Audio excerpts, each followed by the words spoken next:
friend.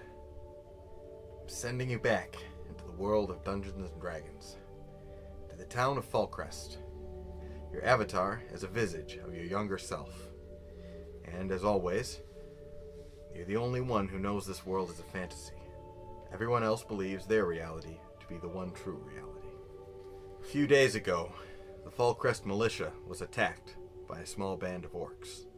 Shortly thereafter, you teamed up with the elven ranger, Aramil. The two of you tracked an orc survivor to a cave near the Underdark.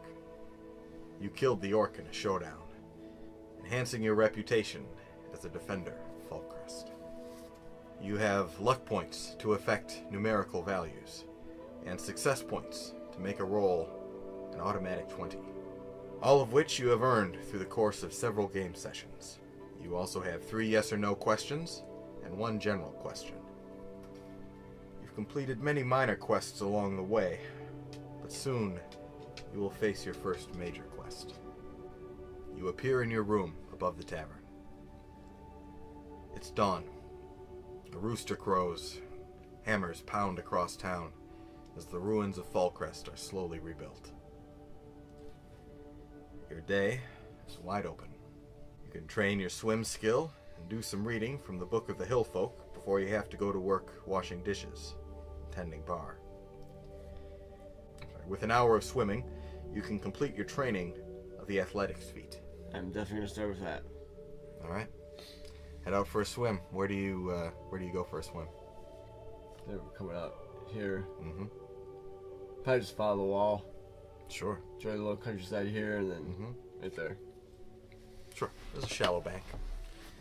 You can practice doing different kinds of strokes, building confidence, and building up muscle memory. You do not drown. And after an hour, your skill and confidence have noticeably increased, completing your training of the feat. Excellent. You gain not only its effects, but also 3 luck points. Afterwards, you are exhausted and hungry. You've been making good tips tending bar the late evening, so your thoughts drift to the market. It's fried fish kebabs and exotic ales. Oh yes. Yeah. Definitely hit up the market. Put on your good clothes? Yep. Yeah. Alright. You get there and find that it's looking a bit sparse. The fish kebabs are just as plentiful and selling quickly, but the exotic ales are fewer in number. You can see that other shelves are not quite as full as they usually are. Interesting. I'll get myself a kebab, pay for that, Indeed. and go get my drink. As I approach, I'll ask him. I kind of look around, like, clearly something's wrong. So I'll just ask him simply, "How's it going?" He tells you he's doing well enough, but he notices you looking around and seeing how sparse things are. He tells you that there's a supply wagon from Winterhaven they've been waiting on. They got a message that it's due later today. People are anxiously awaiting to refill their Right, stocks. get their stocks up. Mm-hmm. And it's carrying a little something for just about everyone in the market, and a few building supplies to keep up the reconstruction of Fallcrest. He tells you that he himself is waiting on some new fishing line and some fine fishing hooks from Winterhaven. Their blacksmith does smaller detail work. The Fallcrest blacksmith deals with larger structures, axles and stuff for wagons and whatnot. But there's quite a few people are waiting on the wagon, and waiting anxiously. They were hoping it would be there about a week ago, but there's an order of nails that the blacksmith was working on, and they had to wait on those. It took a little longer than he thought because there's so many. And nails are very valuable around here. Especially when it comes to rebuilding. Mm-hmm. I mean, there's no mine around here. They didn't need metal. Yeah. So I know where it's coming from, where it's supposed to come from. Mm-hmm. Do I know like what road they would take? Am I familiar enough with that? Yeah, they'd be taking the King's Road. Here's the Vale. They leave from Winterhaven. They get some supplies from beyond the Vale that come in, some that are created in the area around here and shipped out.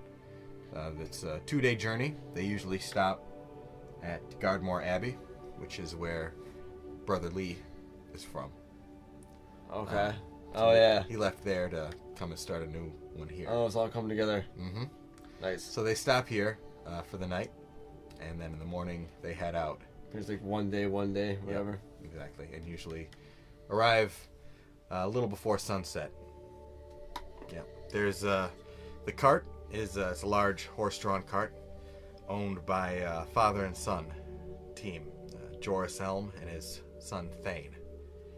There's usually between 4 to 6 guards from Winterhaven, ex-city guards who are now sort of local mercenaries who travel with carts. Basic country guards. Yeah, exactly. So the exotic ale cart is particularly busy as people are stressed out, waiting for their replenishments to arrive. Get an ale or wine or something. Yeah. Get yourself a drink. And once your appetite is sated, if you like heading back to relax, do some reading, which will slowly increase your intelligence and give you certain knowledge skills for local areas. Absolutely. You do some reading from the Tome of the Hill Folk. It's a thick tome. You're about halfway through it.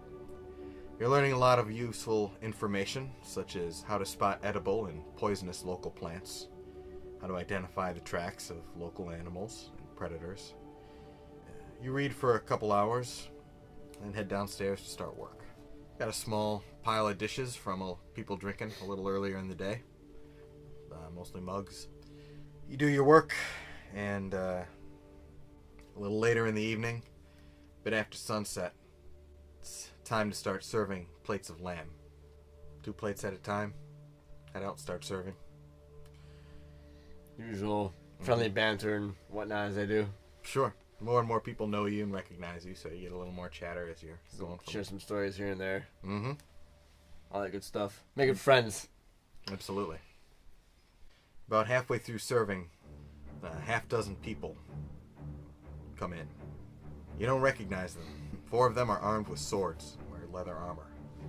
2 are cloaked, appear unarmed. They've all got blood stains splattered across their clothes, but you don't see any wounds on them. They have a grim look about them. 6 of them shuffle over to the bar, where Carl, the owner, is tending bar. As you continue to serve your plates, you overhear their story. The 6 of them were leading a supply cart from Winterhaven when they were attacked by over a dozen kobolds. They swarmed out of the tall grass as they passed the old Hawthorne place. You've heard mention of the Hawthorne place. The locals call it Kobold Hall. It's currently home to a nasty tribe of kobolds. These kobolds have had brief skirmishes with supply wagons in the past. This time, the kobolds had overwhelming numbers. They attacked with cruel ferocity, gouging out the eyes of the guards with sharp sticks, and running off with as many supplies as they could carry. The guards managed to kill 5 of them before they fled.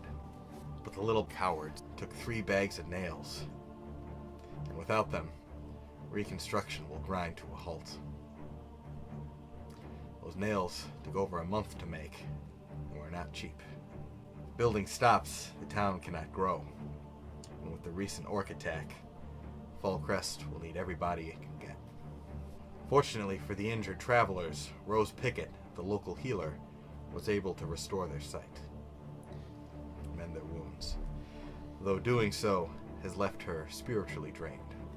They're all getting drinks, some of them multiple drinks, ordered right away, trying to cool down after their harrowing experience.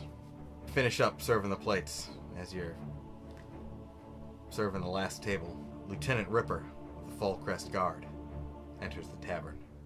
looks around, sees you, gestures for you to follow him outside. I nod. Yeah, speed walk. Mm-hmm. Two of you linger by the front door. Says, well, I guess you heard by now. I say, put somebody in the city needs those nails. So I know. He says, well, Hogsbane wants a party ready to leave for Kobold Hall in the morning. Rose Pickett, the healer, is exhausted from helping the wounded, but Aramil and Lorik are both in town. And you're my best militia man. Ripper says that he would go himself, but he's organizing war games with the guards tomorrow to enhance their readiness for an orc attack. Says, so, can I count you in?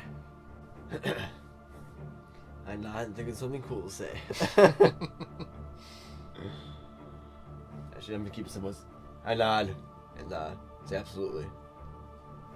Yes. So, pat on the shoulder. Good man.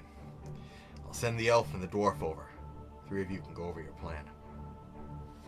He says, tells you, Aramil knows the old house from before the war, and if anyone can find the stolen supplies, it's him. The nails are most important, but anything else that you can recover certainly help the town. Your quest, Kobold Hall. Recover the stolen nails. Reward, 1 success point, 10 luck points, 50 gold pieces from the town council, and 1 story point. A story point allows you to create a story element.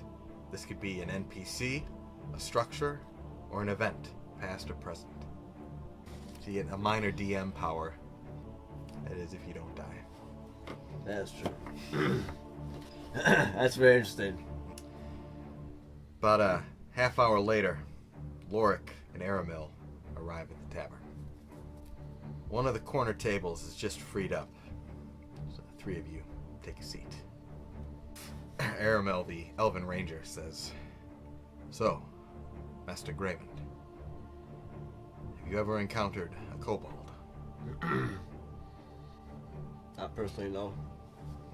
He tells you that they are short, reptilian humanoids with cowardly and sadistic tendencies, such as eye gouging, hurling poisonous vermin. Kobolds are omnivorous, not opposed to eating their enemies.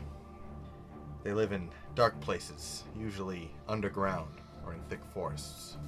They're natural tunnelers, and the more clever ones can create simple but deadly traps from their surroundings. The Cloakwood is populated by several small tribes who are constantly at war with each other. The boundaries are marked by bone totems, which hang from tree branches. Most tribes are led either by a shaman or a great warrior. Kobolds despise all other intelligent races, except dragons, which they believe they are descended from. At any given time, there is a tribe that occupies the old Hawthorne place.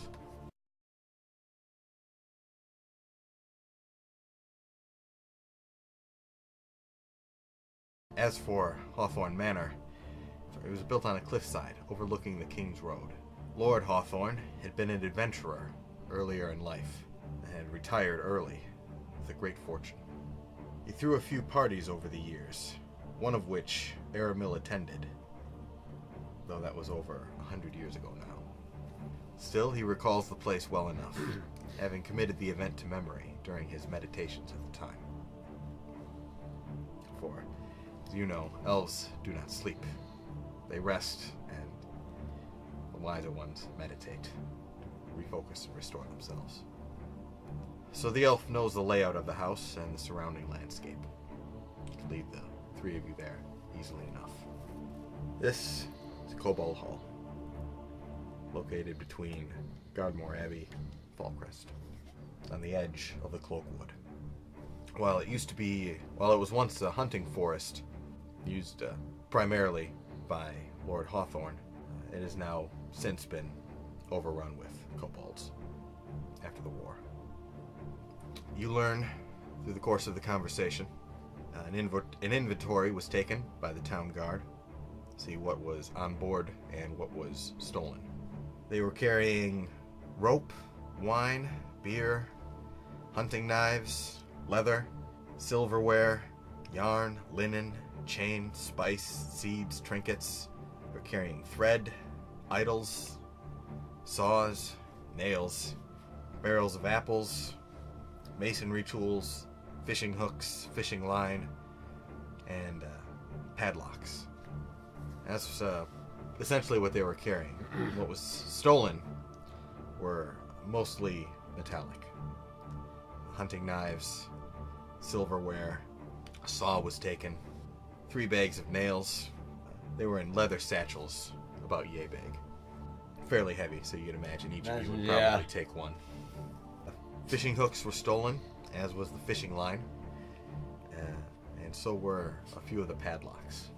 Now they expect that it will take, they expect about a 3-hour trip of forced marching to get there. Yeah. About 3 hours back, probably some resting along the way here and there, and whatever time it takes to deal with the situation. So hopefully you'll be back before sunset on the same day. But you will need to get some fresh cream put into the offering dish sometime during that day. Maybe we'll do it right away in the morning. Probably won't have time that early in the morning. Now, if you get back before it's too late, you could probably still get some milk from that day, or some cream from that day at the market. Or you could possibly seek out a local farmer, or even buy a goat. Pay to have them take care of it, and then you can just harvest your Take care of every day. milk when you want it, yeah. Ooh, that could work. There are farmers who sell goats and stuff that they take care of for people who are local, so that's a normal thing. That'd be a brilliant idea. Easy enough solution. Yep.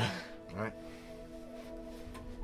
Okay, well, it's 2 silver a week to feed and tend the goat, if you want to buy a goat. Okay. There's a farmer who stays late if you want to catch him before the market closes for the night. I will. All right. Hit him up. Okay. Yo, goat, yo. He's just about to take his small herd of goats home. He just stands there, and sells little steins of milk and cream to people throughout the day and the night. So he's about to head back. You catch him and offer to buy one and have some ready for tomorrow. Yep. All right. It's an easy arrangement. Very, very pleasant, very straightforward. Mm-hmm. It's like, wait. Where are those goats? It's a big deal. 2 silver. Of course, he knows me, so it's okay, even though he's going in at the end of the day. It's like, Scott, you're cool. Yeah, you're used to him. Yeah, you get milk from him every day, or you have been since he started it. So. Sweet. Mm-hmm. Well, to tend it is 2 silver. To actually buy the goat is a gold piece. 10 silver, right? Mm-hmm. So it'd be 12 silver that you'd have to hand over to him. Which one do you pick out? What's it look like? Color, features. I was kind of thinking it'd be cute if was painted like a cow. Some from Wisconsin. Sure, so it kind of looks like it's like black, white with black or like spots. Yeah, shit, that kind of end up looking like a little cowish. It's like so it little looks a little bovine. cowish, but it's clearly a goat. Totally. All right, That's my goat. You want to give it a name? They'll be offering its milk to the Fae, so it's I figure worth having a name. A name. I like Lynn. I like the name Lynn. Lynn it is. Lynn. Lynn. Lynn the milking goat. All right. Lynn is herded home for the night and will be well taken care of. Sweet. Tomorrow you can pick up, should be milked in the morning and in the early evening, late afternoon. So you'll have 2 steins worth of milk that you can pick up that day. One will be obviously more fresh than the other. just as long as you catch him before night, or before too late. If you don't catch him, he tells you where his farm is, or how many farms down it is on the King's Road outside of town. Okay. Alright, so thank him. It's the end of the day. Mm-hmm. Oh, it's evening. Getting to be later evening. Am I starting to work or? Oh, you, you're pretty much, we would have had to skip out from work very briefly to take care of that. Okay. Before the market closed. It would only take a few minutes. Then you run back, get back to bartending. It's not like you're going go, go, go, all day, all so night long. It's slow for like a little bit. Yeah, totally. When there's a lull, you're like, anyone want anything for a while? Like, no, you're good. You skip out for a second. Aramil and Lorik decide that they'll stay in the 2 empty rooms here so that you can all leave together in the morning. Put out some cream for the night. Yep. You have an excellent night's sleep and awaken refreshed and ready to go first thing in the morning. The two of them also look particularly well rested. Nice. You head out. Carl's there in the morning. Wishes you good luck. Says, if I were a younger man, I'd be out there with you. I nod. I don't need luck. I have luck points. Fuck. He laughs politely, not understanding. Whatever you say, kid. Whatever you say. Damn kids in your lingo. You pass a dozen farmhouses in the first mile on the road. And one of them is the Pickett farm. It's got rose bushes lining pretty much everything, as roses are the symbol of Shantea, and Rose Pickett is the vessel for her divine grace, at least within the veil. Servants of Shantea are a bit less usual. They don't have really temples so much. They're mostly worshipped by farmers and people who cultivate the land. But she's a very old goddess. Some say the oldest. And so her healing powers are particularly strong. Interesting. You head out. And it's a walk of a few hours through grassy hills, a road that winds through most of the low areas, goes up and down a few places here and there. After a few hours of walking, the road bends around a low grassy hill, revealing a rocky cliffside jutting out to the south. 50 feet up, at the top of a steep slope, dotted with large shrubs, stands Kobold Hall.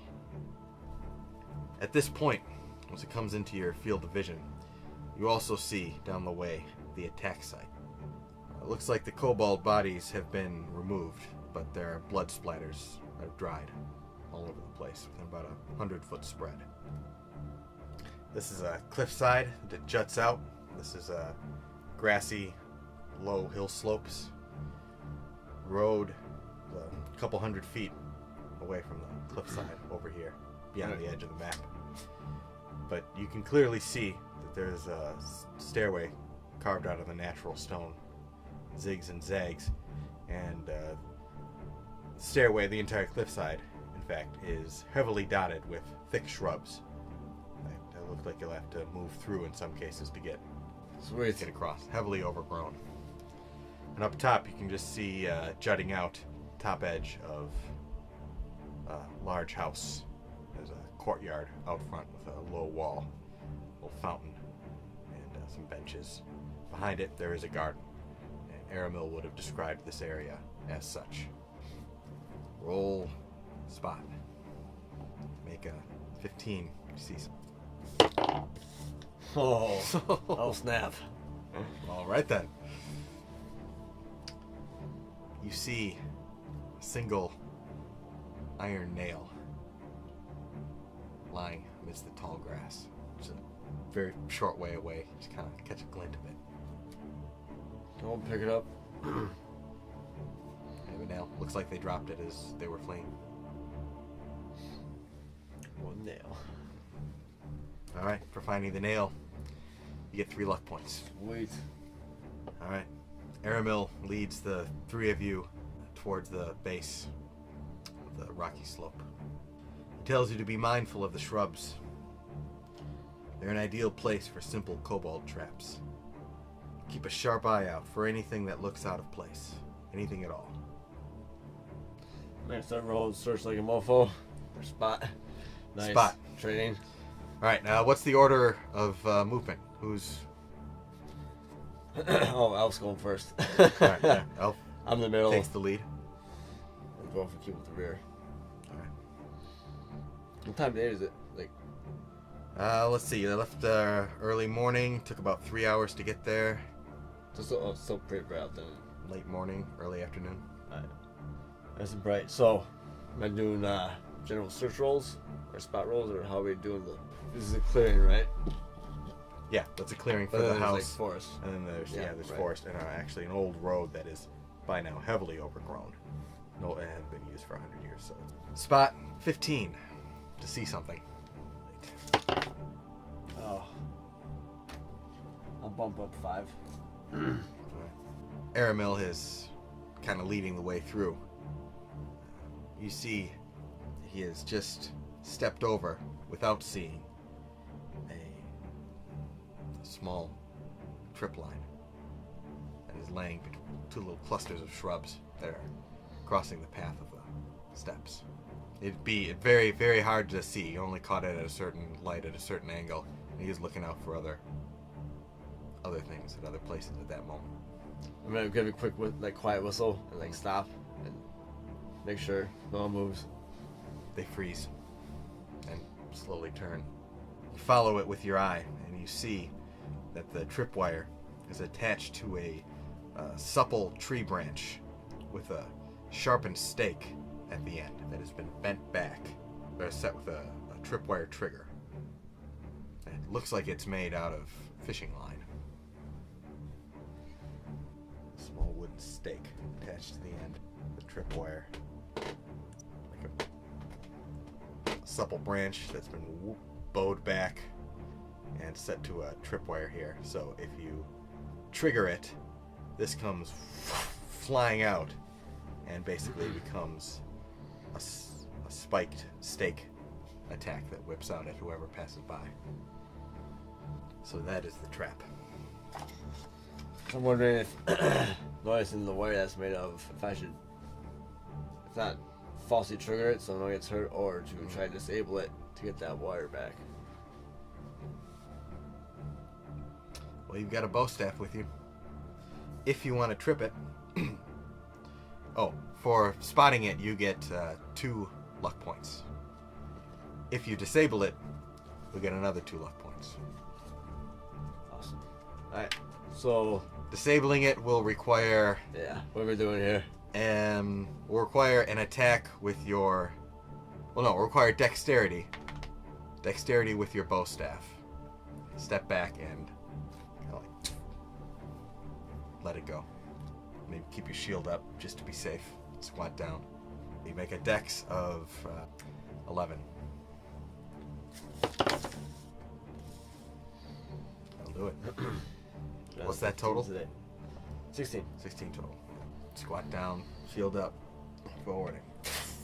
It triggers the trap, which whips out and springs out with like a lethal whip crack.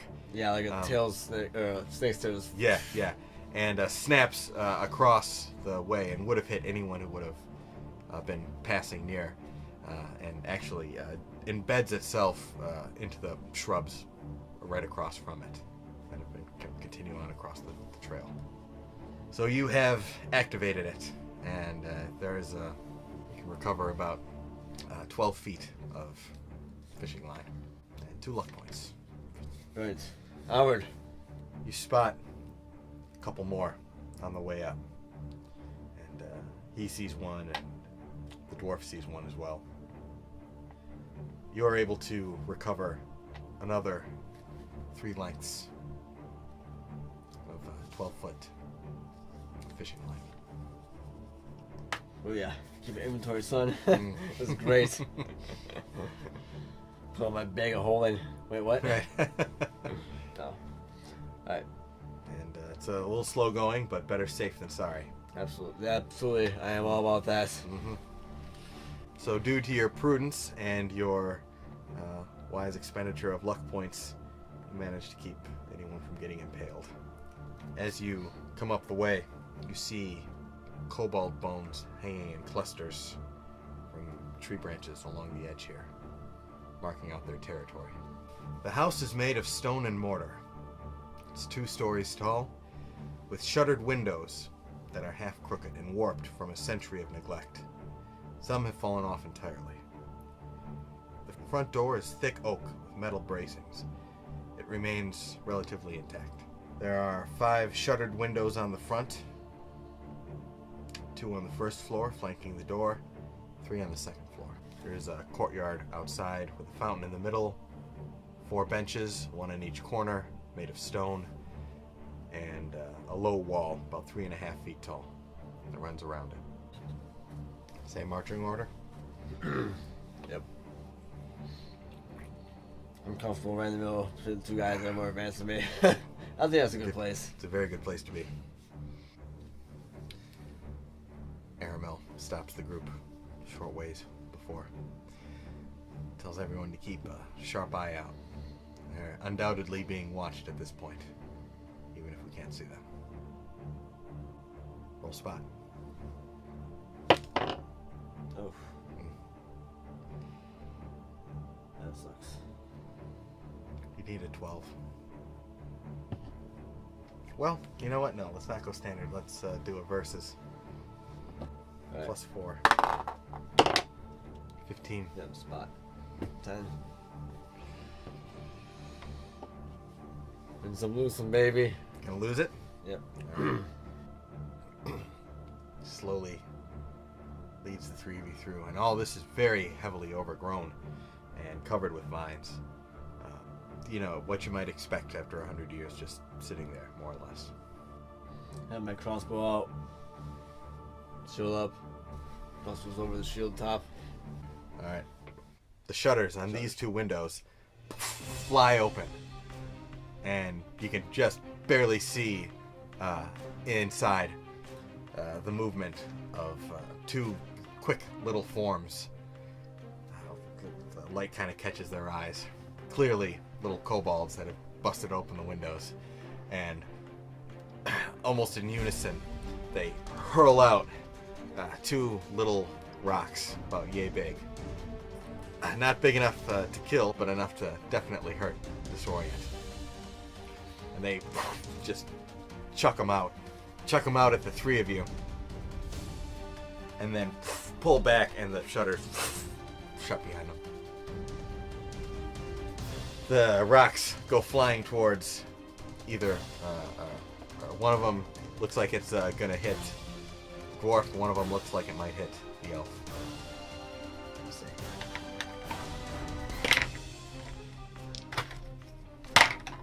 All right, the elf whips around just instinctively, and the stone just barely misses his head. And would have clocked him if he hadn't just had the grace of an elf. Naturally, he makes it look good. Yeah, the dwarf, however, does not have the grace of an elf, and it looks like it's coming to just conk him on the head. Conks him on the head. He's got a helmet on, but it still hits him. He gives a little grunt, curses in Dwarven. The rock bounces off and scatters to the side of the old overgrown cobblestone. Alright, so now, what I ask, this is, they had their moment, now it's kind of like freeze frame. Yeah. I like to roll initiative. Oh, absolutely. That was their surprise attack. If you had gotten the spot, you would have had a free initiative chance at it. You would have spotted that there was some movement over here.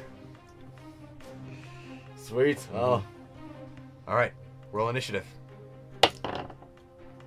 15's the day, buddy. All right. I'll roll for their group. Let's see who gets the best. Ooh. 18. I have a push initiative with +1 dex. Then you have it. Nice. Oh. So what I want to do... This window pops open, and looks like two of them are about to hurl out at the same time. So this is all very overgrown stuff. Yeah. What I want to do is break away if possible. This is basically try to like roll and basically hide myself off to the side. Absolutely. And then at some point, you crossbow fire. We'll make this the elf, this the dwarf, Nice. in the back, and you can place yourself, be a token if you want to put one here. All right, you're moving this way. The doors, the shutters fly open, and both of them hurl stones at you. Armor class will 10 depending on where they hit. Well, or actually 11 with dex. general AC. Yeah, just be general. It's not an aim shot then. Right. And then roll damage. See what happens. All right, they have a +2 to attack. Natural 20. One definitely hits. Jerk up your shield to block one, and just on the tip of it, deflects off, goes bouncing off to the side. But the second one is just a split second behind it. You weren't able to jerk for cover just yet, so it strikes. So you roll double 20. You just kill my guy off. I get a third. Oh my God! I can't believe that just happened. What are you doing to me, Dude, bro? you're about to get beamed. I'm sorry. Do it again. Oh, I'm afraid to. Okay. Alright. Still, that's pretty good. Okay. Alright, can I have a cigarette? Yeah, we gotta take a cigarette. Because that's on record. There's That no is going on. back from 320s. That's incredible. 320s in a row. Oh. That hasn't happened in. I remember the last time that happened, and it was a half a lifetime ago at least. Unbelievable. Why couldn't it have been me? That good guy would have been gone. Yeah. Oh, yeah, that would have been the end of that kobold right there. All right, so you have the initiative, so you get your shot off as the two stones are whipping out towards you. So roll attack versus left or the right. Say that right. Great one. Sure. Oh. AC is 15 to hit. All right. Let's see where we go. It's a headshot. Roll damage. It's a 4 to kill. Oof. Double damage per head. There you go. The first stone, you take a shot and then raise your shield to kind of block and deflect it. Goes flying off. But the second one catches you at the perfect angle and just strikes you in the forehead. Fortunately, you're wearing your helmet, but still, just had a rock hurled at you right on the sweet spot. Well, what I'm going to do is have 1d3 subdual damage tripled. 2. 6 damage. You take 6 damage subdual to the head. Alright. And because it was a triple critical, I'm going to have you roll a fortitude of 15 or be dazed for a certain number of rounds. 1d4 to be precise. Fortitude 15. Fortitude 15. You get 2 luck points back for killing 1 kobold. Shot. Mm-hmm. Throws a stone. This one goes flying back, takes a crossbow bolt between the eyes. And one last little half yip, falls back. A moment after that, you're striked with this one's stone, and he pulls back and shuts the shutters. Okay, you see stars, and everything swirls, and you are stunned for 1 round, regardless. This is top of the ground and kind of hunker down. Yeah. pretty much just hunker down and Yeah, totally. take it. Or at least making yourself a smaller target. Yeah, pretty much. Mm-hmm. These two pull up behind the fountain, try to get some cover. Aramil draws his bow, and Lorik says he's going to make a charge for this shutter here. Try and just break through it. Break through it. Mm-hmm. Roll spot. If you get a 13 or higher, you notice something before it happens that will greatly benefit you. Oh, That's not bad. you hear quick scraping footsteps directly behind you. Sounds like it's actually coming from underneath the bench. You do a quick turn. You see in your peripherals in an instant that there is a kobold that is just scurried out of a small tunnel that has been dug beneath it and is charging up straight for you. And you see that he has one of the nails in his hands. He's holding it like a small dagger. And is charging up to you, scurrying like a hyper dog, just charging straight at you. Roll initiative. Since you are dazed, let's say you have a -1 to your initiative. It's a 9. You got a +1. You mean you have 20s today? What is it with this die? Full of 20s. Alright. It would make sense. I'm dazed. Yeah, totally. It works out. Alright. Scurries up towards you, and we'll make a grapple roll to try and climb up to your shoulders. And from the accounts that you heard before, that's what they did to the other guys, and they tried to climb up on their shoulders and just peck their eyes out. His eyes up. It's like fighting off a face hugger. Alright. He has to make a touch attack versus you. He's got a +6 to grapple. Oh, 12. 12. Alright. Well, you can spend luck points to lower it by 1. Oh, You can lower an enemy's. Yeah, that's right. Yeah, he's not having it. And, alright. Bounce on and wrestle each other for a while. Right. In that case, you get an attack of opportunity. Oh, nice. So he comes scurrying up and probably gets a couple claws on you.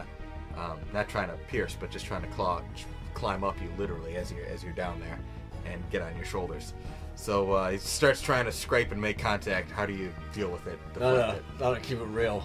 So I like to keep it real in the fights with this guy. Sure. So he's now basically I had the crossbow out with my shield. I got dazed. I have like the crossbow probably on the ground. What I do have is my shield. Yeah. So as they were like struggling, maybe I just take the shield like the sideways and just try like bash like Shield bash. dash and Absolutely. side of him. All right. Bug it. I'll say make a 14, and you'll have a shield bash. Like, Okay. Yeah. he's all He swings. dodgy. He jerks away and keeps him from making any more progress at the moment. But as soon as you follow through on your swing towards him, he readjusts himself and takes another leap in at you. And looks like he's really just trying to grab at your neck and with one hand and swing at your face with the nail in the other hand. Reroll initiative. Oh, don't mind if I do. -1? Or is that gone now? You're past the 1 round. You're back to normal. The adrenaline is kicked in and Hey. That's a 10. 9. 9. Oh, barely, baby. You have the initiative. This set of shutters is flown open, and Aramil is taking a shot as they open. And Lorik is charging for these shutters here with his hammer out. So he's like kind of trying to climb up me. What I want to do is make a roll of strength. And basically like loom forward and try to overpower him by sheer like size. And just like, since he's smaller than me, just kind of force him Alright. down. That'd be a kind of grapple. like a grapple. Yeah. Alright. Alright, roll touch against him. 12. Spend the points. Alright. Now you have to roll first grapple. So you grab, maybe like actually get a hold of one of his arms. Yeah. Just charge barrel in and grab him with your free hand. Yeah, I grab one of his arms, kind of like use the shield to like Totally. push him away and Yeah, to push him down. He's got a +6 to grapple. Oh. Thank God for that. Magic number, kind of. Oh, he goes down. You have got him pinned. And you, with a successful grapple, As it come down and kind of like just like bang him in the face with the shield a little bit, as in like pin him down. You know what I mean? They have, Sure, like, fall sure. arm, just like give a little head boop. roll strength to see if you can. If you have 12 or greater, I'll say he will roll against getting knocked out from it. Alright, I think about this dice. It doesn't get knocked out. I'm just All gonna right, take it. he takes it, gets smashed, genuinely bashed by your shield, and after that, split second later, you can feel his posture change completely, and is gone from offensive to defensive, and looks like he just spins to break free from you to try and scurry away, Get away. back to the hole under the bench. And he's got to break away from you to do that. So grapple. He's gonna try and break free. That'll 20. do it. Well, you can roll. You might get more than a 20. I roll? Well, he's rolling to break free from your grapple Oh, so I'm rolling after the then. full round. You already dealt damage. It wasn't enough to knock him out. So, So yeah. with what is life left, or with what HP he has left, he's trying to escape. And he rolled 20 total for his to break grapple. Which apparently he does. He just I'll let him go. squirms out and beelines it for the hole under the bench and disappears. Split second later. In that case, I start turning around. Just waiting. Observe the scene as it unfolds. All right. You see his arrow fly out, and you hear a cry of pain as the shutters close behind. Looks like he hit him right as the going back. And split second later, the dwarf, his hammer and his shoulder collides with the shutters, and bursts through. Nice. The old rickety wood. A little cannonball. Yeah, and literally cannonballs through over, and you hear him crash onto the floor on the other side. A few moments pass, and there is no more shutter movement. I'm gonna head towards the entrance, so to speak. Mm, And but at the same time, make sure to watch around behind me, sure. so no one's coming back or no one new is coming out. You remain observant. No one else pops out. A few moments later, you hear a latch on the other side of the door. The dwarf pulls it open. Nice. You enter into a large entry chamber. It's dimly lit by just the outdoor light and a few streaks coming in through here and there. Aramil says this used to be a ballroom where dances were held. Great entry chamber. On the second floor, there is a narrow walkway that hugs the walls. Goes around. There are windows on the second floor that they pass.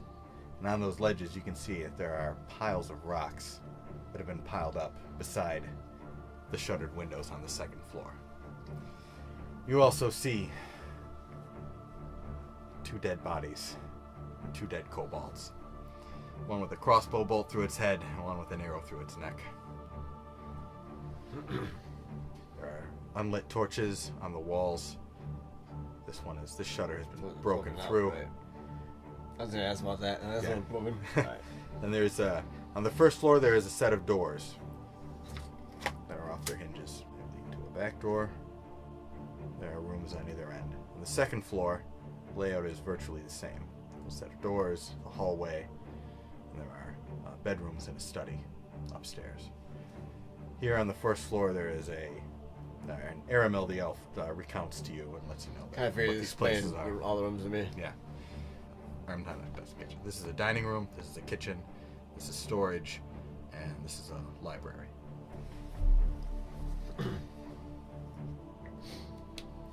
You get in. The house is quiet. Too quiet. I say, alright, gang, let's split up. Great idea, new kid. We've never tried that. We're still here somehow, but let's try that. 3 of you move in And I will briefly expedite. You find no trace of any stolen goods on the first floor, the second floor. Aramil notes after a thorough search that he did not see any cellar entrance. Perhaps they are keeping it underground, which seems more likely. Yep. However, he does not see any apparent entrance to an underground level, which means it may be hidden. Alright. These doors are open? These are, yeah. They're kind of hanging off the hinges. They're old and some water damage and rust. Oh, it's underground then. Don't have to worry about the second floor at all. It's gonna be on the first. Seems logical Logical, enough. obviously. I agree. We'll say, well, let's explore these rooms down here. Politely imply the elf the lead. Now, do you want to use any questions to try and narrow anything down, or just wanted to make some rolls? See if you find it before anyone else finds it. Doing so will get you luck points if you are the one to discover it. 5 luck points, in fact. I'm thinking storage and library. I'm thinking we'll gamble. Alright, Which one do you search? I'm gonna roll for it. All right. High library, low storage. Okay. Well, that's an initial 20. Search the library. It just happens to be there on that 20. You search thoroughly. And though you don't see any hidden entrance or any means of a hidden entrance, you do notice that this wall seems a little further back set in than it should. Interesting. Going to lean up against the wall, put my ear to it, and kind of like bump the buckler against it and see if it's hollow. Doesn't feel. You start over here, start bumping. Seems solid enough. And then you get to this area here. And it sounds a little different. So you roll me a search for a spot. I will tell you that because you got a 20, that if the entrance was here, you would have found it. Well, the wall is set back here and seems hollow over here, which corresponds with stairwell. where it would go under the stairs. Oh, okay. Duh. So let's walk back out in the main room. See if there's a. I mean, sometimes those stairwells have doors, unless there's an obvious one there. Mm-hmm. There's not an obvious one there. Alright. So there's no handle. That's fine. Now spend a question. That's how to open the door. You could. You might be able to narrow it down with some yes or no's. But you could spend a question just to know exactly how to do it. Your any question. I'll ask if there's a hidden switch. Yes or no? Yes. Well, yes. Sort of. There is a switch, and it is hidden, but at the same time, it is not entirely hidden.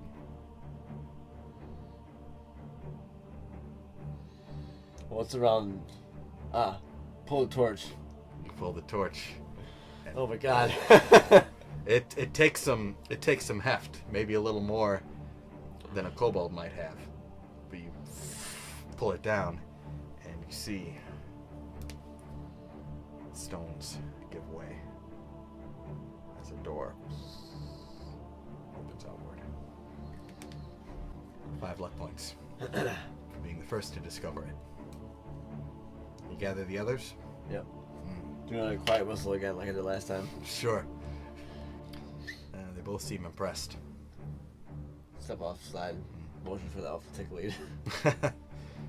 It's very dark, but you can see that a small narrow stairway leads down to a dungeon of some kind. Light sources. You will need light sources from here on out. I was just looking at that like... You've got a lantern. A little light thing that you have. Yeah.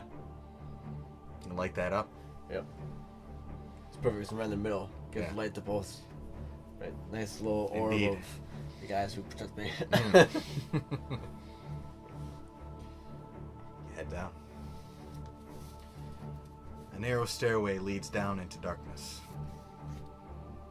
ending at a chamber 40 feet wide, 20 feet long. In its center is a mud pool slowly bubbling from beneath. Archways lead off from the other 3 walls. One to your left is open. One to your right, a wooden double door. And the one across the pool is a barred door, like a prison cell. Both doors have iron lock panels. Muddy footprints, kobold footprints, dot the floor around the pool. Wall-mounted torches hang beside each doorway. Lit or no? Hmm? Are they lit? Torches? No. So besides the light, it's pitch black in here, Yes. basically. But kobolds have Dark vision? Or, minor dark vision and very sharp echolocation. They do just Oh, really? They do just fine oh, sweet. areas in the dark. I didn't even know that. Mm. So they're like lizard bats. Kind of like lizard bats, yeah. Alright. So those 2 doors are locked. Right? That one's not They open. appear.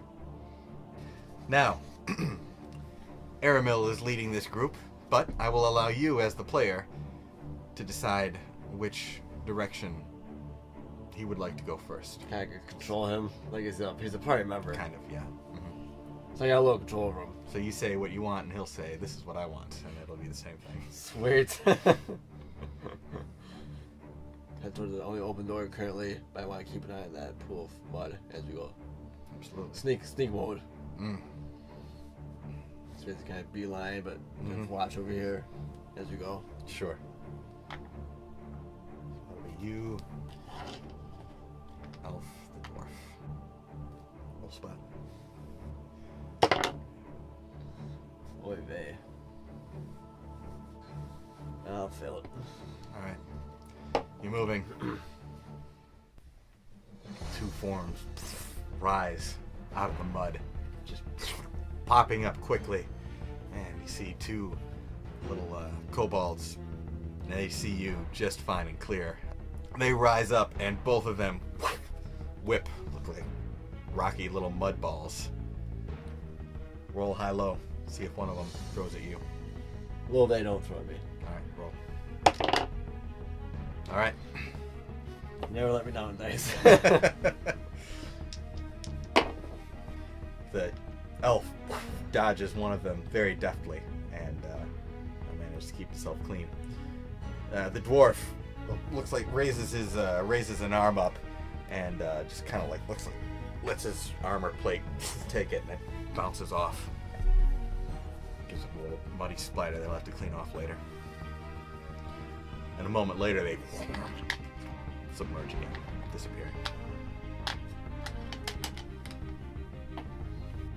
Well, what I'm going to do is take out the crossbow, basically crouch down, put my shield in front of me, crossbow over it, and I'm just going to scan it, just wait to hold my initiative to the point where as soon as I spot something, Absolutely. I fire at it. A few moments later, 2 of them pop up near the center of the pool, and you are ready. You have the initiative. Make attack. Crossbow shot. At which one? Oh, doesn't there matter. you go. Pick one. Just for the fun of it. One to the left. Double damage. One's head whips back as the crossbow bolt pierces it and Slides back in the mud. slides back dead into the mud. The other one whips a stone at you. Whips it good.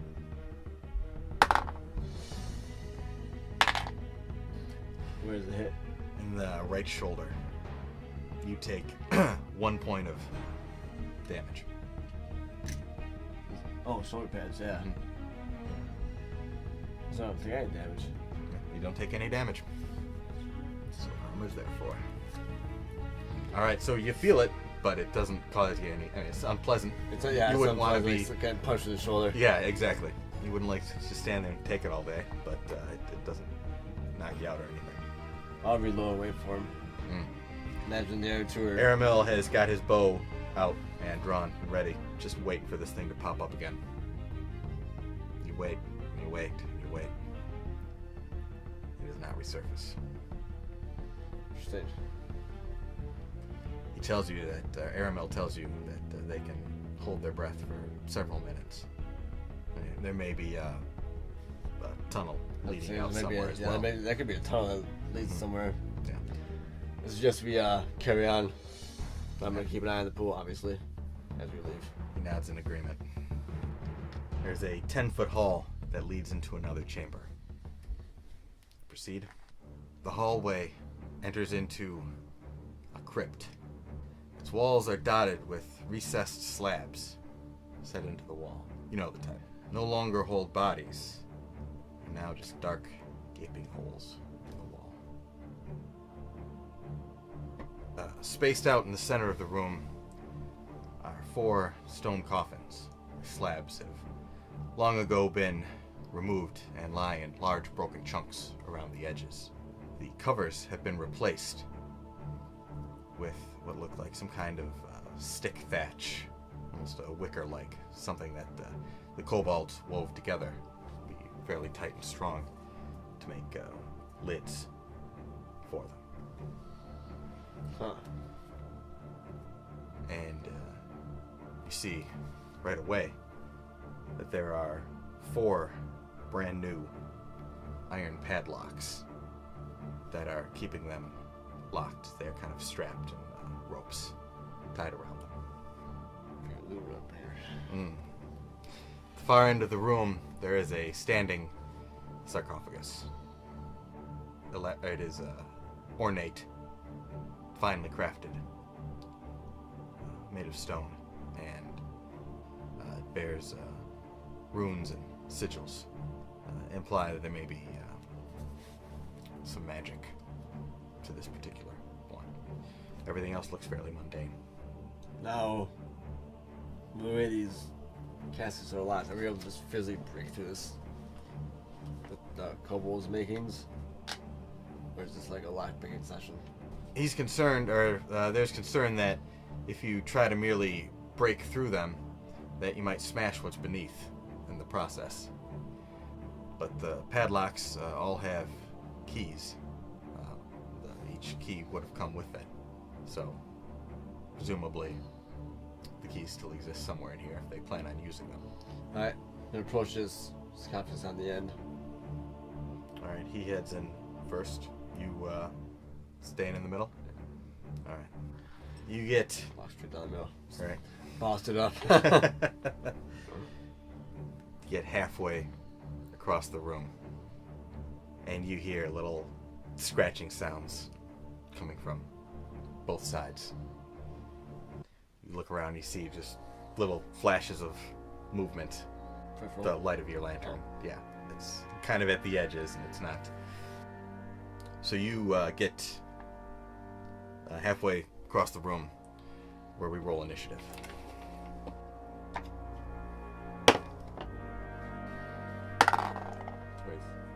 4 kobolds charge out, leap out, and scurry towards the 3 of you with lightning speed.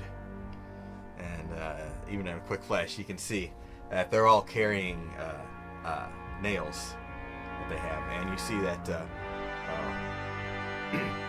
one of them even has, looks like one of the new hunting knives that he's holding, almost like a short sword in his hand. Like a big, thick one. It was razor sharp, brand spanking new. Still shiny. Roll high or low to see if one of them comes at you or if 2 of them comes at you. High positive, low negative. Yeah.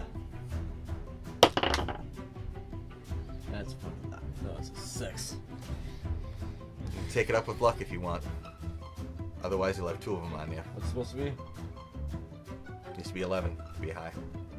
Keep in mind, killing them also regenerates luck points. Yeah, I'll do that. Okay. Probably wise. I wouldn't want to have 2 of these things trying to I peck had my a problem eyes with out. one before. Yeah. And considering one of them has the brand new knife. I'll roll high or low. See if the one with the knife comes at you or the one without it. That's the one without. gonna take it? Yeah. Alright.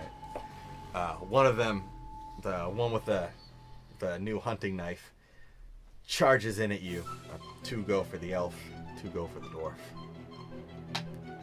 And the one with the hunting knife charges in at you. Leaps towards you and looks like he's willing to just sink it straight into you. Looks like he's eager to use this thing. A kind of a jumping grapple stab. He comes in and stabs at you with the knife. Stabs with all his might, and you feel it. But your armor takes it. And while it kind of digs in a little bit, your armor is just so tough. The masterwork is just so built to take this kind of thing that all you really feel is a strong jab. He sees this, that it's ineffective going for your gut. He doesn't leap away, but instead tries to get close and probably going to go for a softer spot with the knife next. No. Your initiative. He's going to leap at me. Maybe raise his shield up, just kind of keep his mass off of me. Mm-hmm. But like one hand, the crossbow, like what they call it, hip shot at him. Sure. All right, so like he comes in, he stabbed you. He had initiative, stabs you, but it doesn't get through your armor. So you can maybe like just bring the shield up, kind of put a little space. bring the shield up, put some distance, and then yeah. He leaps back. Looks like he's not trying to get away. He's trying to get closer. But you push him back for that beat of the action, and then you take a shot. AC 14. It's 20. Yeah, that does it. Damage. Oh yes, thank Max. And headshot. Awesome. It through one eye, just pokes up the back of his skull. And like Falls push back. him away with the shield. Yeah, totally. And he collapses down. The knife clatters to the floor. Poof. Awesome. Alright. What's going on with everyone else? All right, the elf has just grazed one of them with an elven short sword that he has. He has 2 of them, in fact, and goes ambidextrous with them. As, I would they expect both come nothing in. less. Right. He strikes one, doesn't kill it, and it leaps away and dives back into one of these. The other one tries to climb up onto him, and it looks like he's just kind of climbing up his leg and his torso. And the elf is just swirling around trying to deal with that, but he's trying to climb up his back. The dwarf has just hammered one of them in the chest. He's slamming back over here. Back. Yeah, and the other one is just about to lunge in to try and grapple the dwarf, which he does. Gets up on his shoulders. Fucking critical, the dwarf. Oh my god. Gets onto the dwarf's shoulders, grabs his beard, yanks it. The dwarf groans, reaches up like he's about to swing at it, but it's like hiding behind him. He's trying to grab at it with his other hand. A split second later, shiny new nail comes swinging down and gouges his eye. Curses in Dwarvish. It's like that even shocks Aramil, seems to understand what that is, and turns to look and see, and whips this one who's been grappling with him, whips him over his shoulder and throws him into the corner of this stone sarcophagus and hurts him bad, and he scuffles off and runs off this way. What do? You're over here. Elf is here. Do you want to try and help and intervene? Yeah, I'm going to. Just got his right eye pecked out. I'm gonna go full on superhero here and try something different. It's basically like since he got the crossbow in one hand, shield in the other, just like drop the crossbow because it's on his sling, and then kind of like throw the shield off and run at that kobold and basically like full tackle into him and try to like pull him off the dwarf. Cool. Just, like throw my weight into him, kind of in a rage. Cause that is messed up. Indeed, it is. All right, roll touch. I guess you're trying to grab him. Yeah. All right. We just want to grab him kind of like around one of the waist or chest, Mhm. and then try to yank him off. All right. Grapple. He's already grappling with that other guy, so it'll be a -2. So he's only got a +4. Oh, sorry, son. Botch. All right. Oh, well, what do you do? He botched. What do? You got the grapple. What I do if I can pull him off, maybe just like keep running, like slam him to the sarcophagus here, and just like grab him, and just kind of shove him, push him, Sure, absolutely. bull rush him, Slam him into the corner. All right, you pick him up. He's light, but scrappy and is really struggling in the air. And but you overpower him. He botched, unfortunately, and you whip him, slam him into the stone, and he lets out a and it goes limp for a moment. Had the wind knocked out of him. What do you do in the moment? The dwarf has got the nail still in his eye, and it's like reaches forward, like feeling at it. The elf runs up as if to be ready to assist you. I just pull my sword and drive it straight through his chest. He doesn't make a move. Quick. You have it. Sword sinks in. And a moment later. Doesn't stop till it hits the sarcophagus behind him. Yeah, you're right. No, it doesn't. Feel it There's some strike the anger on stone. that thrust. Yeah. He's blind, a friend of mine. It chips the stone. It sinks in. It's a good sword. The room goes still. Pull the sword out and go over to the dwarf. Make sure he's okay. Mm. I mean, she's not. But I mean, Right, make sure he doesn't die. Right. Aramil says that this is beyond his ability to mend. Perhaps it's best to wait till we return. We can stop at the picket farm. Perhaps Rose will be well rested enough after a day to offer him some healing. For the time being, though, I think removing it would only cause more blood loss. It's perhaps best to leave it in for the time being. The dwarf. Let's get this moving. It's a grim look. The room goes quiet. Aramil takes a look at the sarcophagus. Says, I do not believe this kind of magical protection Kobolds would have been able to penetrate this, whatever it is. So perhaps we may return another time to investigate. Sweet. It's level 2. Mm-hmm. So you actually can come back to this place and Awesome. do stuff later if you want. Yeah. We're not quite possessed the power to get through here yet. Yeah, exactly. Oh, that's great. I cannot open this. Yeah. Just stand there. Yeah. Kind of look down and you can see as you walk back, you kind of like see in the light that they've dug tunnels in the backs of them. It looks like they go off. You just don't fight a lot of enemies like that. Right. Right. It's, like, it's always a fight to the death. Mm-hmm. Yeah, not these guys. It's not in their nature. I want to live.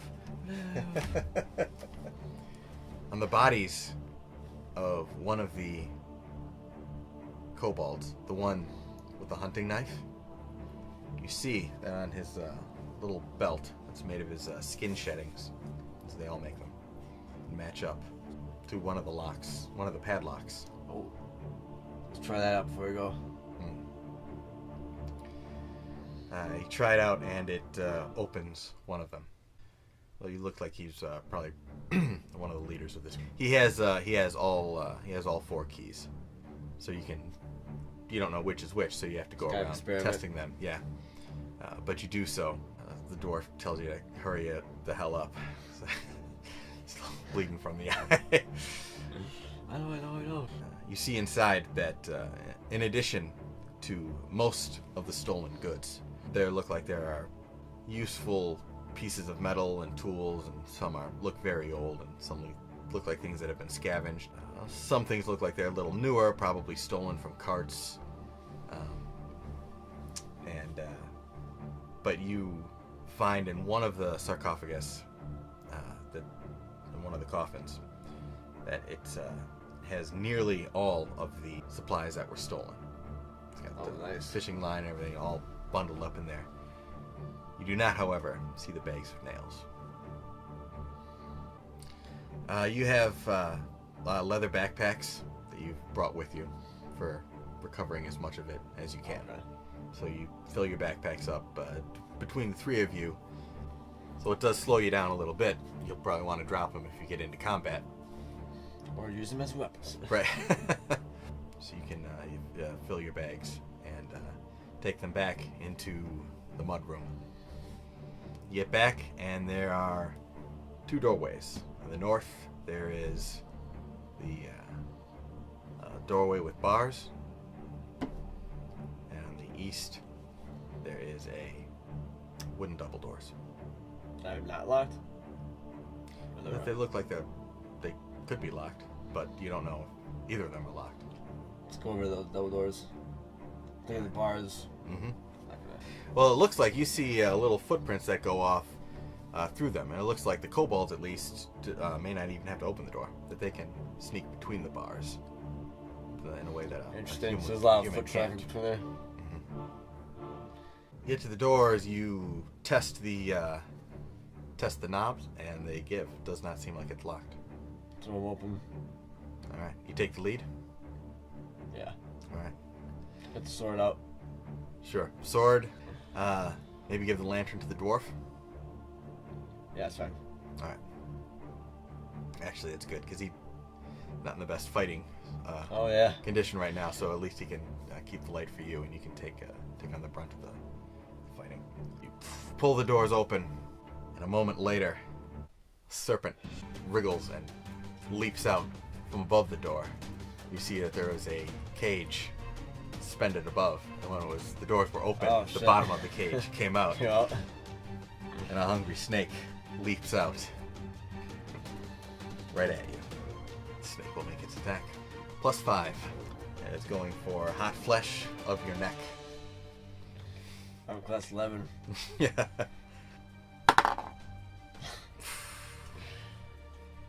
I'm getting killed these rolls here, man. Alright. It's 24. And you can spend luck points to avoid the bite. It might be 13 points. That's a lot. Or you can spend a success point Taking a success point.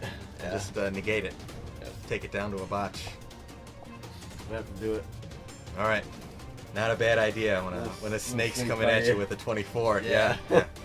23, yeah, regardless. No, 24. Yeah, alright, well, the snake whips out at you, and in an instant, you react and raise your shield. You get lucky pretty much, like, yeah, kind of Yeah. like repel the snake off Yeah, the yeah, shield, totally, like, totally. Guide to the side. Yeah, and its head bashes into your shield, and you wipe it off to the side, or deflect it off to the side. It goes off into the corner. Aramil whips out an arrow, draws it, and takes a very focused shot. The snake wiggles and whirls around, and the arrow flies in and skewers it between two of its wiggling Coils. bends. Yeah, coils. Nice. A moment later, it goes still. He looks at you. Oh, that was close.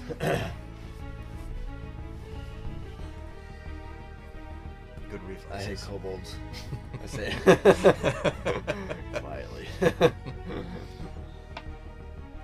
Favorite enemy number 2. Yep, exactly. Fucking kobolds! Alright, you push in. This room is only 15 by 20. At the far end, there is a small stone platform upon which stands an iron pedestal, atop of which is an iron chest with a lock in front. There's no light besides the iron. Correct. Yeah. You head in. It's an empty room. Yeah, you don't see barely any tracks here. A few outside where the cage is, but that's about it. Looks like they aren't able to get into this, Like, so rigged they it. leave it alone. Yeah. The dwarf takes a look at the chest. Says, I'm going to walk around with this thing in my eye.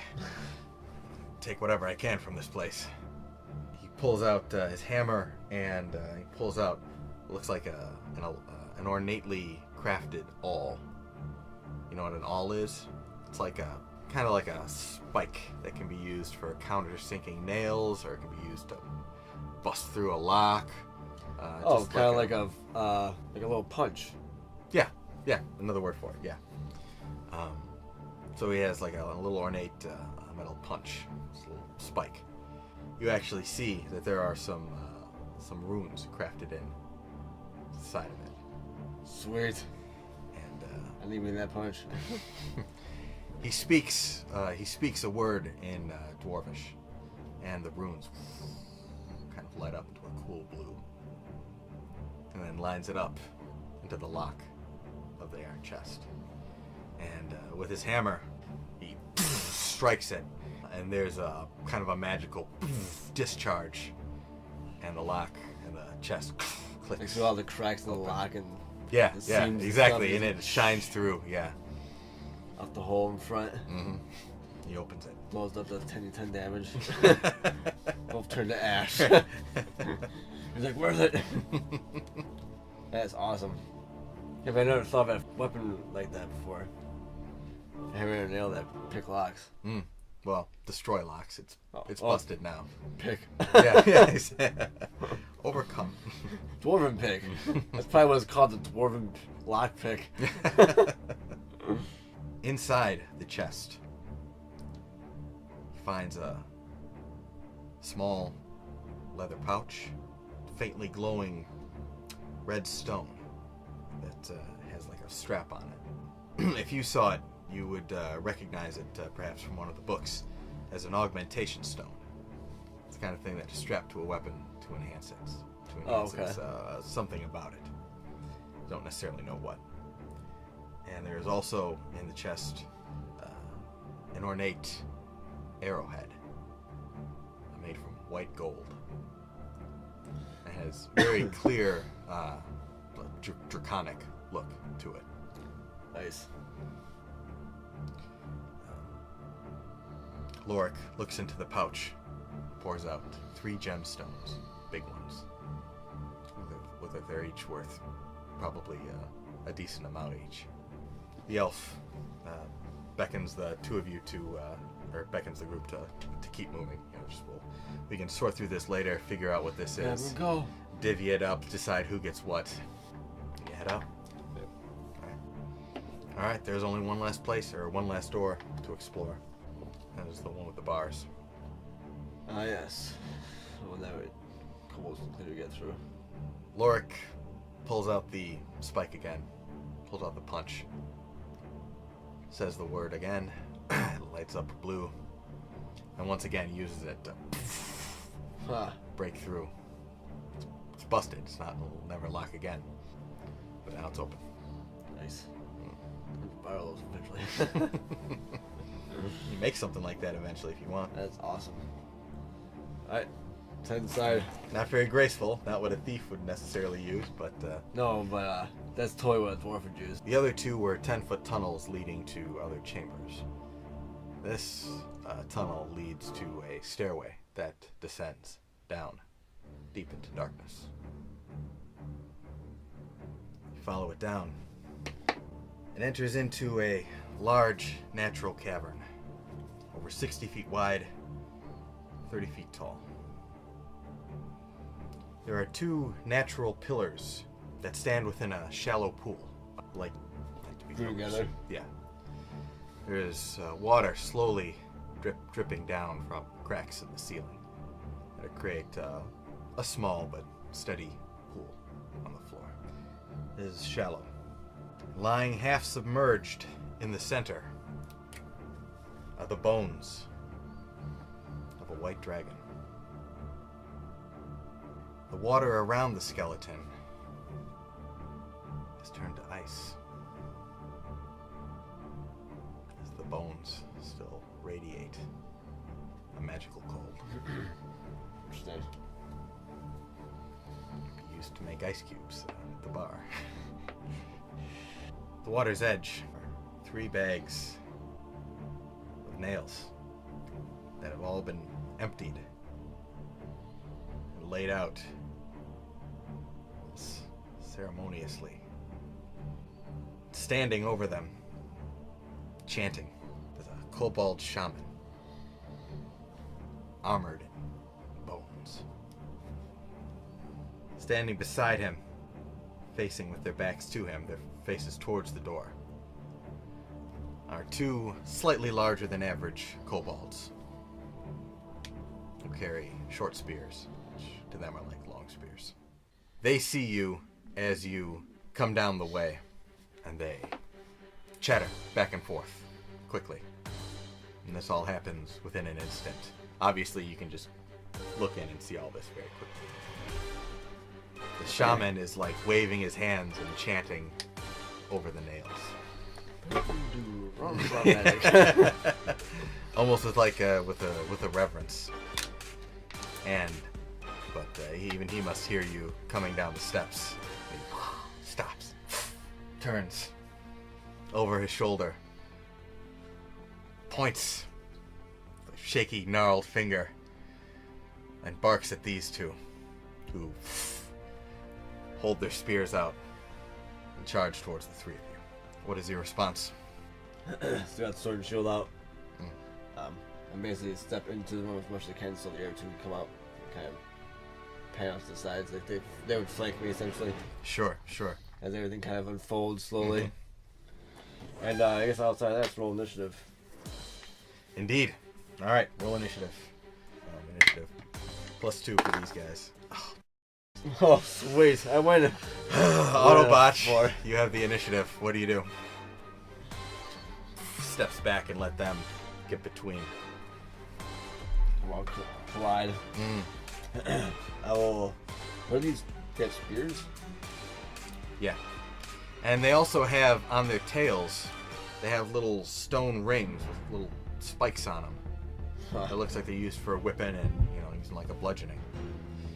And in fact, you see that the shaman also has a ring on his tail, but it looks like a ring, like just a solid gold ring. Oh, interesting. Like it's more of a decoration, possibly. Doesn't have spikes, so Doesn't have spikes. I'm going to make a roll first. What I'd like to do is actually take my sword. Yeah, at this guy here. I want to see if I can kind of like sidestep him, like swing it down, like knock his spear, like if he's holding it up, basically knock it away. You want to go for a disarm? My sword. Yeah, essentially. All right. Roll touch. 11. All right, you have it. And roll attack versus attack. +3. Oh, 5. Break a 5 and you've got it. Oh! Technically, it did. By like, no, there's like, if it's a sword +2 strength, it's 3. Mm-hmm. Just barely hit a 5. All right, so you match. You need to go 1 over. You then need to spend 1 luck point. I'll do it. All right. That's great. All right, you swing your sword down and you strike the spear out of the hand of this one.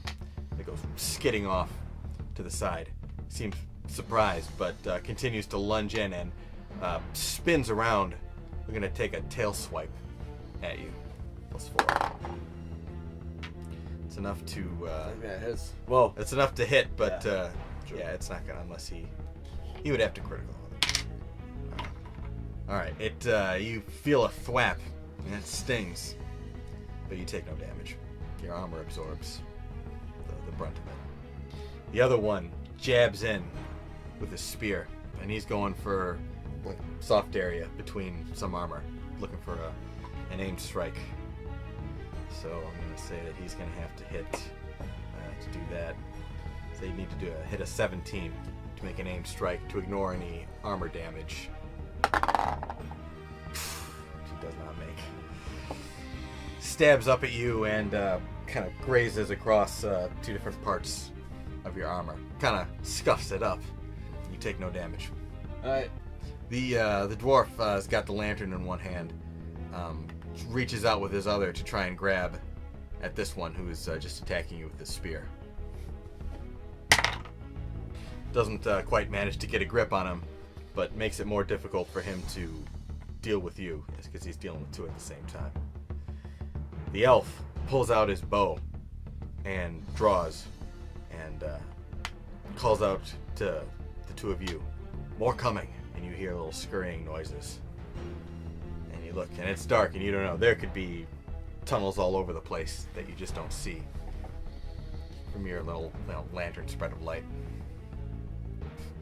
It's you versus the one with the spear who's got to deal with you and the dwarf flanking him. My total is 12. Yeah, you have it. The elf takes a shot into the dark. You hear a whimper, thump. Take a swipe at this guy. Mm. As he's being distracted by a dwarf. Oh, baby. that'll do it. Oh. 7. Oh. How do you take him out? So I hit away the weapon from the one who started coming at me. So he's like kind of hold him off with the shield temporarily as like everything's happening at once. Yeah. The other one tries to like spear me and say like try to unpin to the shoulder and like misses a little bit. So I rear back and just come down and just like cut his face in half. Oh. Like, kind of like right through his mouth and just. You split his skull, and he goes down, dead. He's got one left, who's been disarmed. He leaps up, looking to make a grapple at you. Man, you had 2s and 20s. 2s and 20s, that's all this thing rolls. Yep. Weird. But I keep trying for those 20s. Oh, sorry, brother. No, I'm not. All right, he ineffectually tries to leap up and keep my shield up. Yeah, you're getting the hang of these, how these things move, and you're starting to almost anticipate how they're going to come at you, so you start to block before then instinctively. Perfect. Did I do anything? Otherwise, I'll take this way back. Yeah, another one leaps up, scurries out of the darkness, leaps up onto the dwarf's shoulders, tries to. The dwarf, ready for it this time, ducks down and lets him go flying over and skids across, actually bumps into the nails. So he like rolls throws across him over his shoulder, and the Awesome. shaman, furious when he bumps into the nails, less furious than about these guys dying, but he's very furious about the nails being upset. But the shaman continues to like step back and like try to keep away from it, but also try to protect the nails. Stay. Alright. I'm gonna drop my shield and see if I just basically stab straight into the kobold coming at me. Alright. Attack. That'd be Make 14. 15. Ooh, 15? Mm-hmm. Spend a luck point. I need a success point. Right, just waste it. What's this one? Oh yeah. 3. You get 6 luck points from ones you've killed so far. I haven't been able to. Oh, Jeez. brutal on those 6s. Crushing these kobolds. Basically, he's like coming at me. I'm basically blocking him, like constantly up and down as he's trying to get around the shield. And I have to lift the shield up real quick and just like strip the like up. Somebody have some kind of sternum. Yeah. Just like up and into the center of his chest. Lift him up for a few moments off the ground. Yeah, it's like pick him up Thrust. and Yeah. And then slam him down. He goes down. You drag your sword out from him. Splatters blood on the ground. He's down. This other one that got hurled by the dwarf scurries away from the fury of this one, and looks like he's just running for the other way. The elf takes a shot as he flees nice. and takes him down before he can get to pins like in a the hole. wall. And with that, it's just the shaman. The shaman stands behind the line of nails in the pouches and puts his hands up defensively. Starts chattering.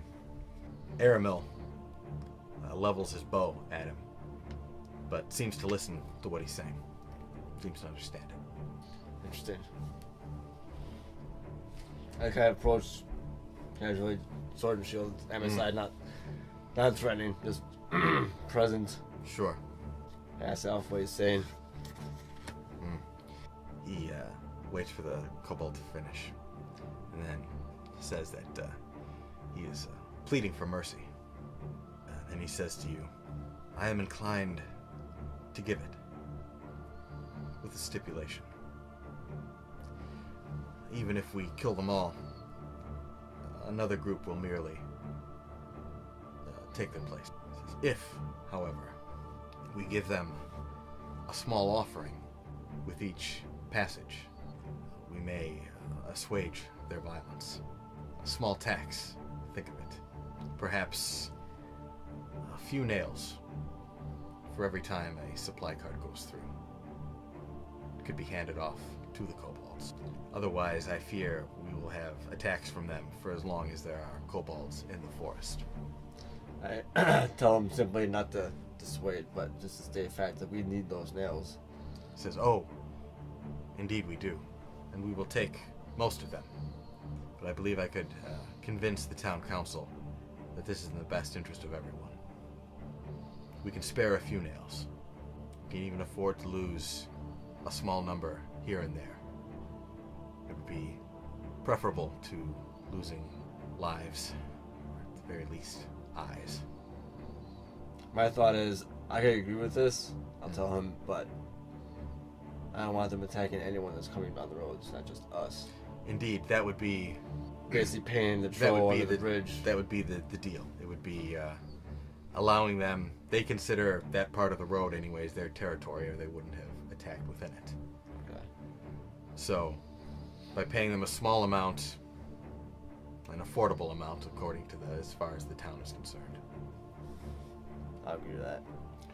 He speaks back to the kobold. It doesn't speak exactly like the kobold speaks, but the kobold seems to understand him anyways. And in fact, they are speaking, each speaking a form of Draconic. And that's how they're able to understand each other. Interesting. He makes a deal with the shaman. A deal of an offering. And to not be murdered right here. The shaman agrees to the terms.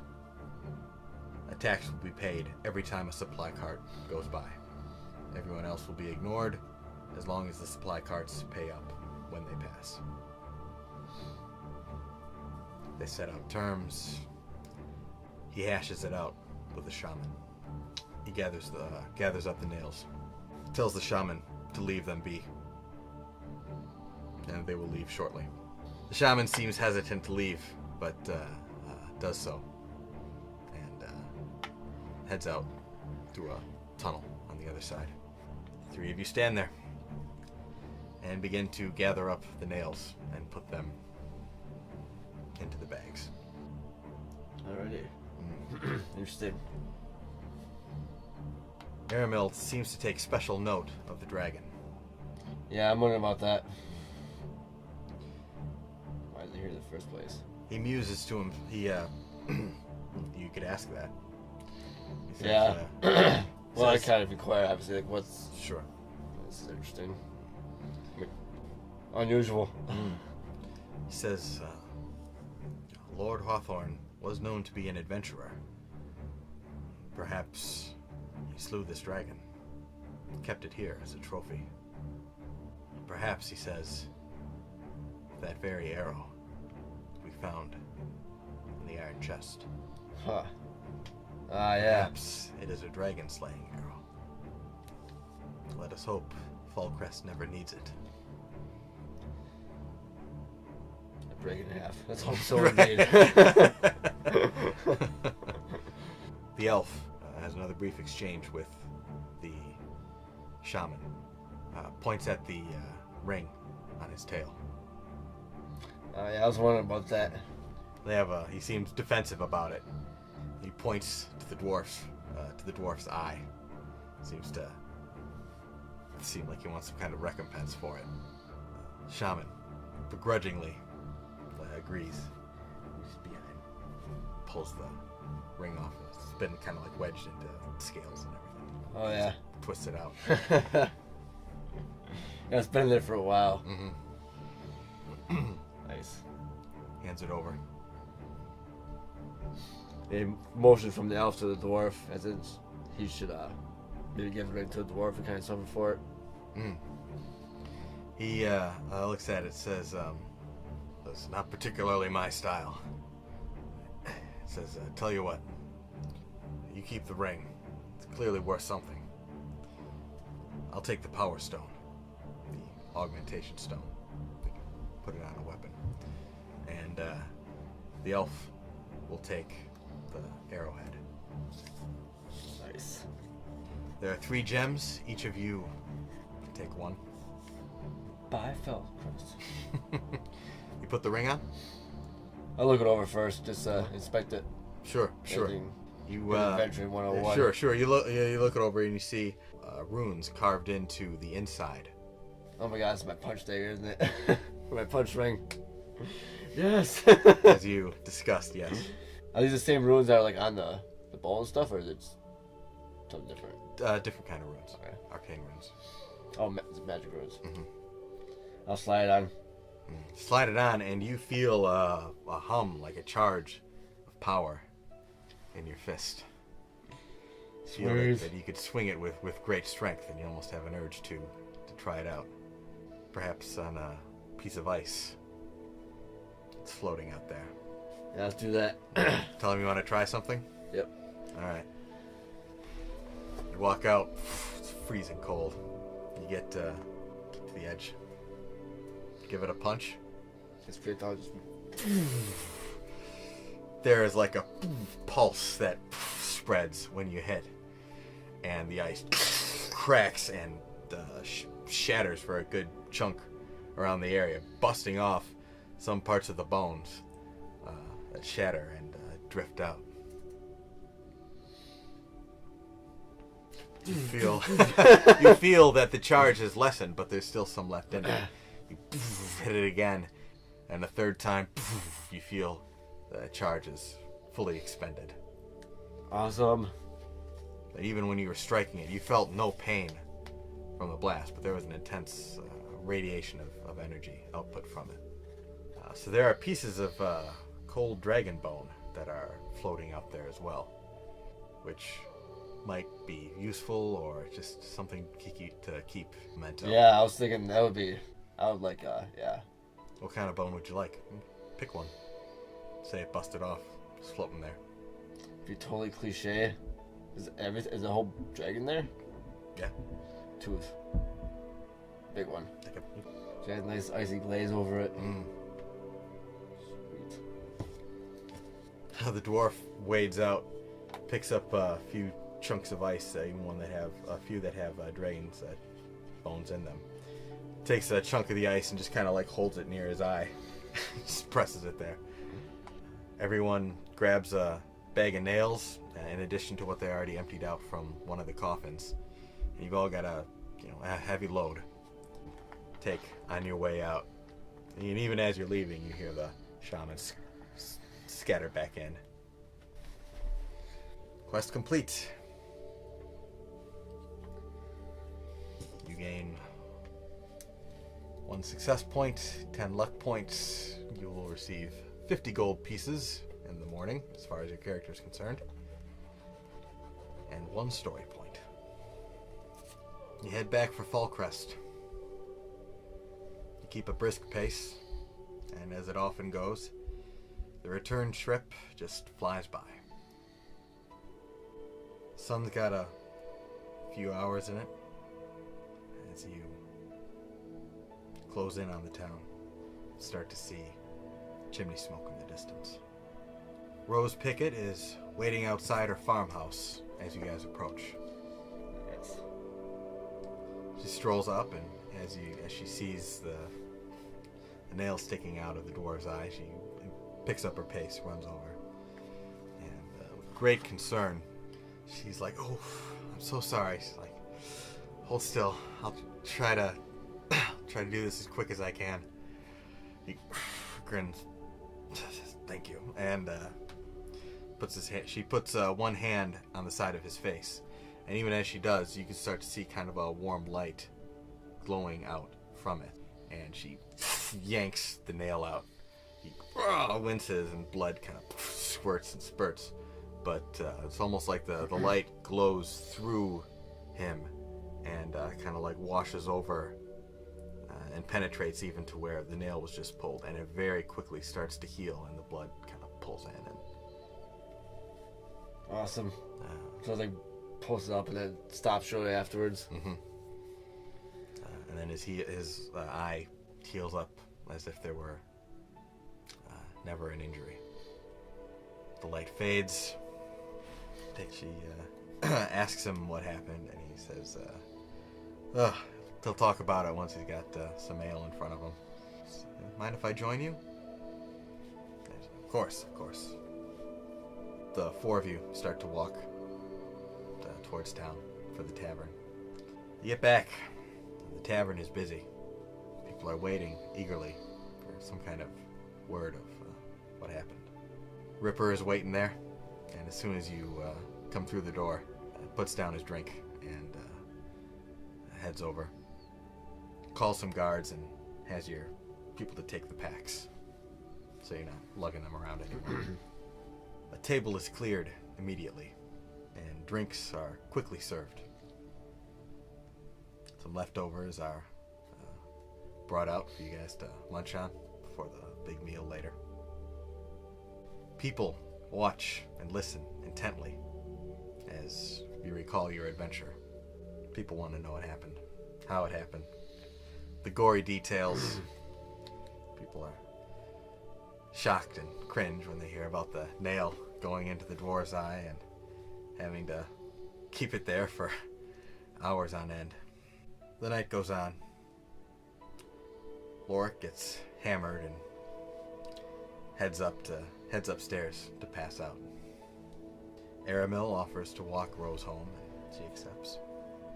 Before long, the place empties out. She's got one last thing to do. Head down to the market. Give me goat milk. Get some milk. Catch the goat farmer before he heads home. Carl, the owner and bartender, gives you the night off. Says he'll take care of bartending so you can get a night's sleep. And being pretty well exhausted yourself, you head upstairs for bed. Past Lorik's room, snoring. You can hear him through the door. You get to your room, and Skaven greets you. Your pet dire rat. Give him cheese. Give him some cheese. Graciously accepts. You lay down in bed. Your avatar falls into a deep, dreamless sleep as you return to your native reality. Well played, my friend. Thank you.